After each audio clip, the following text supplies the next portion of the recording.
I remember the exact moment the night changed. Not because of anything dramatic, but because of a silence so deep it felt alive. Our village is never truly quiet. Children laugh, goats cry, fires crackle, elders gossip. But that night, everything stilled. The air grew heavy, thick like the pause before a storm. And when I stepped outside my hut, I saw my husband standing there beneath the moon, waiting for me. His face told me everything. It was time. For weeks, the elders had whispered. For days, the women had watched me with those knowing, gentle eyes. And for years, since I was a little girl, I had been told about this moment. The night when a wife is taken to the baby-making hut, the sacred place where a new life is invited into the world. But no one tells you what that moment feels like. No one tells you how your stomach tightens as if trying to hold your childhood inside. No one tells you how your hands tremble even when you try to hide them behind your skirt. No one tells you that love and fear can sit side by side inside your chest, both loud, both real. The elders approached me first, walking slowly with that ancient grace that makes their wrinkles look like carved rivers on their faces. They didn't speak. Tradition forbids unnecessary words on this night, but they nodded to me, a gesture that carried more weight than any sentence could. One elder painted a line of white ash down the center of my forehead. Another traced circles on my arms with red clay. A third tied a thin thread around my wrist, whispering a blessing I wasn't meant to hear. Then they stepped back. My mother watched from a distance. She wasn't allowed to come close, but her eyes never left me. She had walked the same path once. And her mother before her. And her mother's mother before that. A long line of women walking toward the same small hut in the forest, hoping fate would be kind. My husband extended his hand. For a moment, I stared at it, the same hand that had built our house, that had held mine on the day of our union ceremony, that had brushed tears from my cheek when my father died. Tonight, that hand meant something else. It meant crossing a threshold that cannot be uncrossed. I placed my hand into his. He didn't tighten his grip. He didn't pull me. He simply held me, steady and warm, as if asking without words. Are you ready? I wasn't. But readiness is a luxury women in my tribe do not have. So I nodded. We began walking toward the forest. The path felt different in the moonlight, narrower, longer, almost shrinking and expanding with my breath. The tall grass brushed against my legs, whispering secrets I couldn't understand. The trees leaned inward, forming a tunnel overhead. It was as though nature itself was watching, acknowledging the importance of what was about to happen. I felt every heartbeat echo through my body. Behind us, the elders hummed a low melody, a sound older than memory, deeper than language. It followed us like a shadow, urging us forward, reminding us that this night belonged not just to us but to everyone who came before us. My husband walked with a calmness I envied. He looked strong, steady, unshaken. But the closer we came to the heart of the forest, the more I sensed something beneath his calm, a tension in his shoulders, a certain tightness in his breath. He had been here before, of course, when he was consecrated as a man. But this night, this ritual, this weight. This was different. He glanced back at me from time to time. Not to check if I was afraid, he already knew. But to let me know that he hadn't forgotten I was there, beside him, sharing the weight of a destiny neither of us fully understood. As we walked deeper, the forest grew darker. The moonlight could no longer cut through the canopy. The air became warmer, scented with damp earth and blooming flowers that only open at night. And then, I felt it. A presence. Not a person. Not an animal. Something older. Something woven into the roots beneath our feet. Something that recognized me, not by my name, but by the blood in my veins. I inhaled sharply. My husband slowed his steps, noticing the change in me. But he didn't speak. On this night, words must be saved for the hut. Soon, the trees thinned, revealing a small clearing lit only by the faint glow of fireflies. And there it was. The baby-making hut. I had seen drawings of it as a child. But no drawing could prepare me for its presence. It was small, round, built from clay that looked as though it had risen naturally from the earth. The entrance was narrow, so narrow an outsider might think no one could fit through it. Carvings circled the doorway, spirals, animal shapes, outlines of women holding their bellies. Some symbols were so old their meaning had been lost. Others were unmistakable, signs of fertility, power, lineage. The hut seemed to hum with a quiet energy. Not threatening, but undeniable. I froze, unable to step closer. My husband released my hand and moved around to face me. In the dim light, his eyes softened, dark, warm, full of something I hadn't expected. Not desire. Not authority. But concern. He lifted his hand slowly and touched my cheek. The gesture broke the tightness in my chest. "You are not alone," he whispered. Just 4 words. But they steadied me more than the rituals, more than the symbols, more than the humming forest around us. I took a breath. Then another. I stepped forward. As we approached the hut, a wave of heat brushed against my skin, not from fire, but from the space itself, as if the very walls recognized what was coming. I felt my legs tremble. My husband reached for the door. His hand hovered there for a moment, as though even he needed courage. Then he pushed it open. Warm air spilled out, thick with the scent of herbs and smoke and something indescribable, something ancient and unchanging. He stepped aside, letting me see inside first. And that was the moment I understood. Whatever waited for me in that hut would change everything. Not just my life. Not just my marriage. But the truth I believed about the man walking beside me. And the tradition I had been raised to trust. With a final breath, I crossed the threshold. The door closed behind us. And the world was never the same again. When the door closed behind us, the sound was so soft, barely more than a sigh, but it felt final, like the forest itself was sealing us inside. The air was thick and warm, heavier than anything I had ever breathed. For a moment, I couldn't move.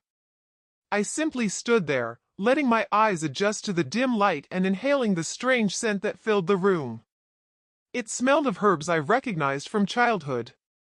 And others I had never encountered. Smoke curled upward from a clay pot near the center, carrying a sweetness that made my chest feel warm, almost tight. The fire wasn't bright, just glowing embers that pulsed like a quiet heartbeat.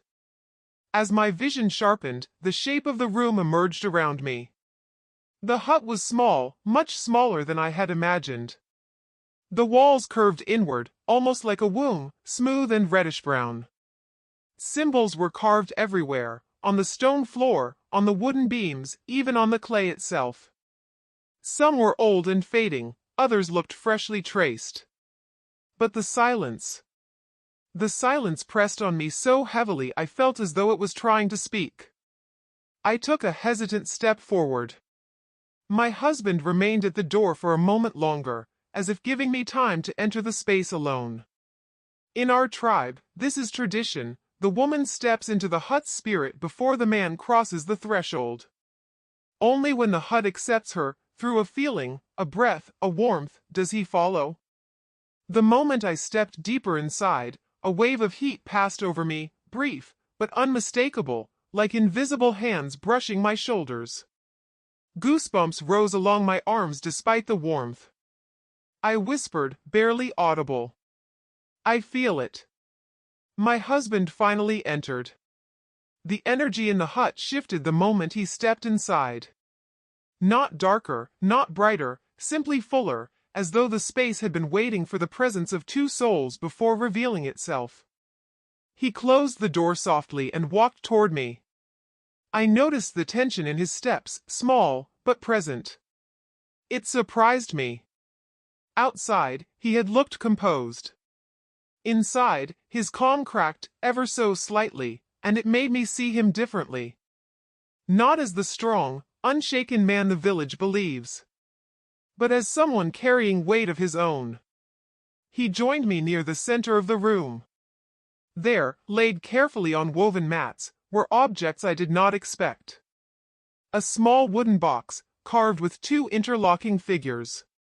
A bowl filled with water shimmering strangely in the dim light. A necklace of seeds, similar to the one I wore, but darker, older. And a piece of cloth neatly folded, its edges embroidered with a symbol I recognized. That symbol made my breath stop. It was the mark of the Women of Dawn, the small group of elder women responsible for preparing brides for this ritual. But this cloth was not part of my preparation. It was different stitching, different color, different thread. Someone else had brought it here. Recently. My heart tightened. Before I could speak, my husband knelt and picked up the wooden box. He opened it slowly, reverently. Inside were herbs, powders, and tiny stones used only in the fertility ceremony. He held the box carefully, avoiding my eyes. That was the first moment I felt something strange, not from the hut, but from him. A hesitation. A secret flickering behind his calm expression. He handed me the bowl of shimmering water. Tradition dictates I drink a small sip to bind my spirit to the ritual. But when I lifted it to my lips, something caught my attention. A small marking at the bottom of the bowl, a mark made with ash or charcoal. I traced it with my thumb. It wasn't random. It was deliberate, intentional. And shockingly, familiar. It was the same symbol I once saw on a bracelet worn by a young woman from another part of the village, my husband's childhood friend. A girl he used to speak of often. A girl who disappeared months before our marriage, leaving without explanation. I felt a coldness spread through my chest. My husband saw the way I froze. His jaw tightened, not with anger, but with dread. He reached for the bowl, his voice low and uneven. "You don't need to drink yet," he murmured. Yet? I looked at him closely for the first time since entering the hut. His eyes avoided mine. His hands trembled slightly as he set the bowl aside. For the first time that night, I felt fear that had nothing to do with the ritual. A silence passed between us, long, heavy, uncomfortable. The fire crackled softly, as though urging us to continue. But I couldn't move. The seeds of suspicion twisted inside my chest. I walked to the small folded cloth, the one embroidered with the dawn symbol but sewn differently from the garments the elders gave me. I picked it up. It smelled faintly of smoke, herbs, and something human. Something lived. It didn't belong to me. My voice broke the silence, quiet but sharp. "Who used this?" My husband tensed. He didn't answer. Not in the way I needed. He stepped closer, reaching for my hands, but I stepped back. His face tightened, and in the dim firelight, I saw guilt flicker across his features. Then everything inside me shifted. Until that moment, I had entered the baby-making hut with reverence, with fear, with curiosity, but also with certainty that this ritual was ours alone, sacred between two people who had chosen each other. But now the air tasted different. Not just of herbs and smoke, but of betrayal. I turned to him again, my breath unsteady. Who was here before me? He closed his eyes. The answer weighed heavily on his shoulders. He looked older in that moment, older, burdened, fragile. After a long silence, he whispered, "I thought it wouldn't matter anymore." My heart pounded so loudly it drowned out the crackling of the fire. I felt the walls closing in, not with warmth, but with truth. Truth I was not prepared to face. I wasn't afraid of the ritual. I wasn't afraid of the hut. I wasn't afraid of the ancestors watching from the shadows. I was afraid of the man standing in front of me. A man I loved. A man I trusted. A man who held a secret the hut itself was now forcing into the open. And that was when I understood why people say, the hut of life never hides the truth. It reveals it. No matter how painful. No matter how deep. No matter who is broken by it. That night, the hut had begun its work. And nothing would ever be the same again. When my husband whispered those words, I thought it wouldn't matter anymore. The air inside the hut changed. It felt colder. Heavier. Thicker. As if the walls themselves tightened around us, refusing to let anything escape, not the truth, not the fear, not the hurt beginning to form inside my chest. I stared at him, unable to speak. My tongue felt heavy. My breath uneven. The hut's glow flickered across his face, revealing the conflict carved deep in his expression. He looked torn between speaking and remaining silent, as though every word he held back was a stone pressing against his ribs. I took a small step backward. The clay floor felt unsteady beneath my feet. The seeds of my ceremonial necklace moved against my skin, suddenly heavier than before. Finally, I found my voice. What did you think wouldn't matter? He didn't answer immediately. Instead, he ran a hand over his face, then let it fall loosely at his side. His eyes shifted to the floor, unable to meet mine. There are things I should have told you, he said softly. My heart stuttered. The fire crackled, sparks drifting upward. Outside, I could hear distant insects singing, oblivious to the storm forming inside the sacred walls. I lifted the folded cloth, the one embroidered with the dawn symbol, the one that smelled of someone else. This was hers, wasn't it? I asked. He closed his eyes. A single, almost invisible nod. It felt like a thread inside me snapped. Her. The girl from the northern huts. The one who disappeared months before our ceremony. The one he used to speak of with nostalgia in his voice. I sat slowly on the woven mat, not trusting my legs to hold me anymore. The hut had grown unbearably warm, pressing on my lungs, my thoughts, my heart. Tell me, I whispered. He sank to his knees across from me, the firelight painting shadows across his face. He seemed smaller somehow, not physically, but in spirit. A man carrying something he feared would destroy the very thing he loved. She came to this hut with me, he said. His voice trembled, just barely, but enough. My breath caught. My pulse hammered. He continued, each word sounding heavier than the last. She and I were promised to each other when we were young. Our families had agreed. We believed it would happen. He paused, swallowing hard.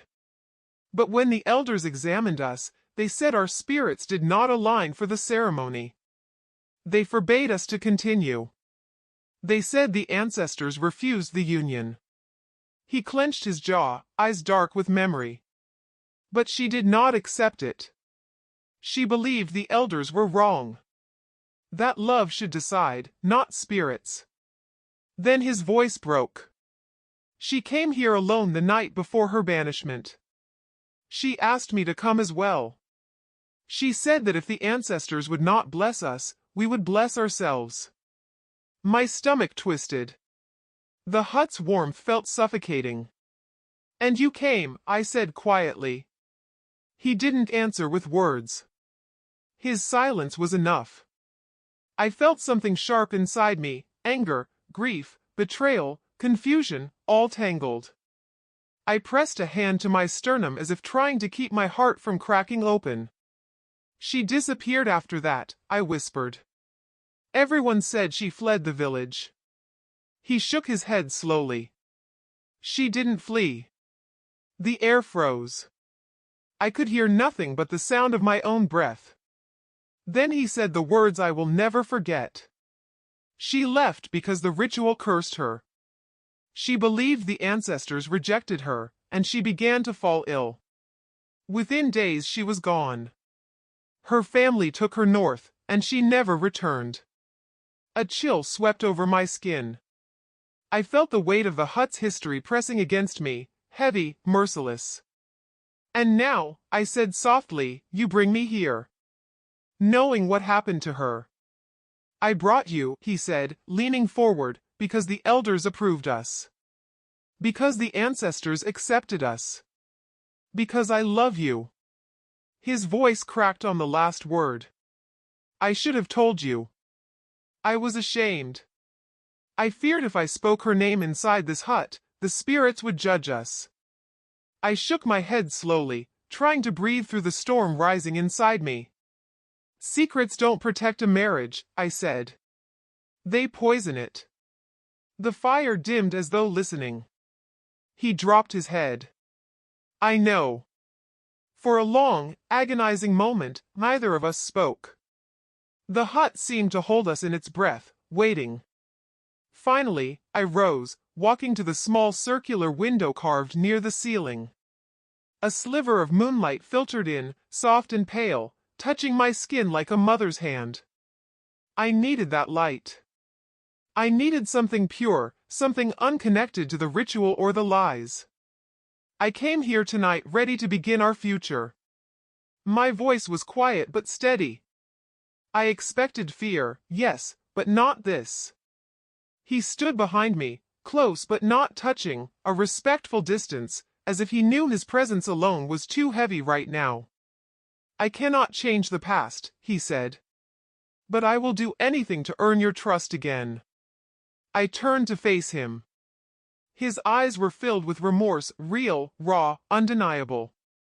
And in that moment, I understood something important. He had lied, yes. He had hidden something painful. But he had not brought me here with bad intentions. He had come to this hut with me because he truly wanted to build a life together.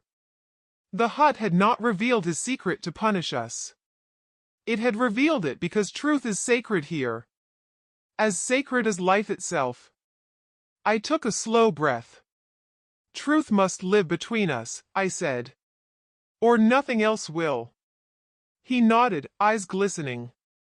I swear it. From tonight onward, no more secrets.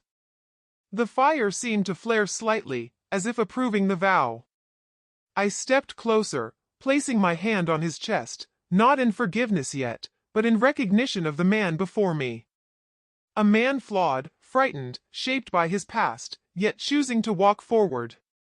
Together, we sat on the mat again. Not as a perfect couple. Not as a story told to children.